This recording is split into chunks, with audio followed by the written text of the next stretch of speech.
इकडे सोलापूर जिल्हा परिषदेत धनगर समाज बांधवांच्याकडून तोडफोड करण्यात आली।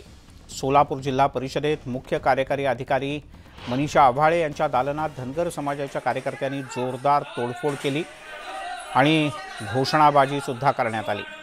धनगर समाजाच्या बांधवांना आता पोलिसांनी ताब्यात घेतलाय।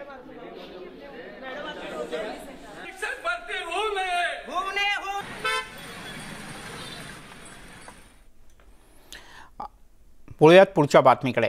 मराठवाड्यातील मराठा समाजाला कुणबी प्रमाणपत्र देऊन आरक्षण देणार असाल तर मग पश्चिम महाराष्ट्रातल्या मराठ्यांवर अन्याय का, असा प्रश्न काँग्रेसचे नेते पृथ्वीराज चव्हाण यांनी उपस्थित केलाय। सरकार निजामकालीन कागदपत्र, पुरावे, दाखले ग्राह्य धरतंय, पण शाहू महाराजांचे दाखले सरकार ग्राह्य का धरत नाही, हा कोणता न्याय, असा प्रश्नही त्यांनी उपस्थित केलाय। केंद्र आणि राज्यात भाजप सरकार असल्यानं त्यांनी तातडीनं आरक्षणाचा प्रश्न सोडवला पाहिजे, असं मतही त्यांनी मांडलं।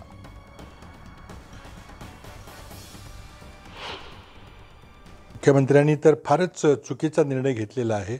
मराठवाड्यातल्या मराठा समाजाचे दोन भाग केलेले आहेत।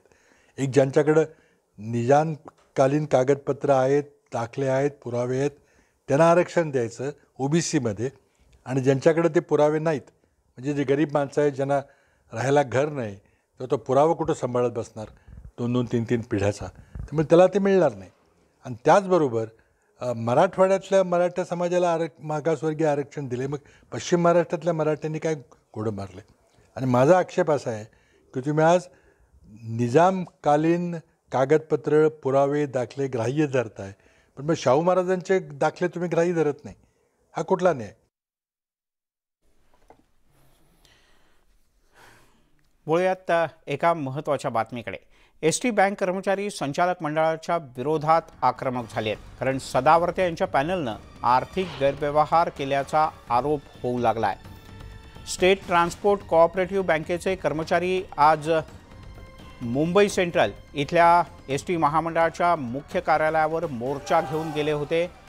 संपूर्ण महाराष्ट्रातून एसटी बँकेचे कर्मचारी मुंबईत दाखल झाले आहेत आणि एसटी बँक कर्मचारी संघटनेच्या वतीनं संचालक मंडळाच्या विरोधात आक्रमक भूमिका घेण्यात आली आहे। पोलिसांचा एसटी महामंडळाच्या मुख्य कार्यालयाच्या बाहेर मोठा बंदोबस्त आता तैनात करण्यात आला आहे। सदावर्ते यांच्या पॅनलच्या संचालक मंडळानं आर्थिक घडामोडींच्या संदर्भात चुकीचे निर्णय घेतल्यानं बँक डबघाईला जात असल्याचा त्यांचा आरोप आहे। गेल्या 7 दिवसांपासून स्टेट ट्रान्सपोर्ट कोऑपरेटिव्ह बँकेचं कामकाज अक्षरशः ठप्प आहे।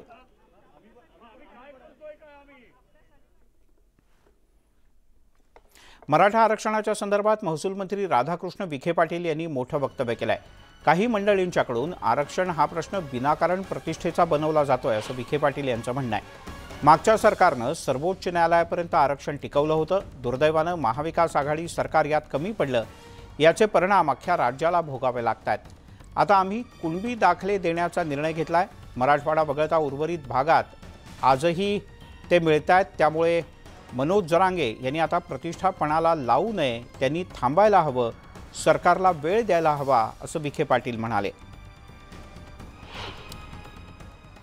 मला वाटतं माझ्या व्यक्तिगत माझं मत आहे की आरक्षणाच्या प्रश्नामध्ये विनाकारण आपण प्रतिष्ठेचा प्रश्न केलेला आहे काय मंडळींनी।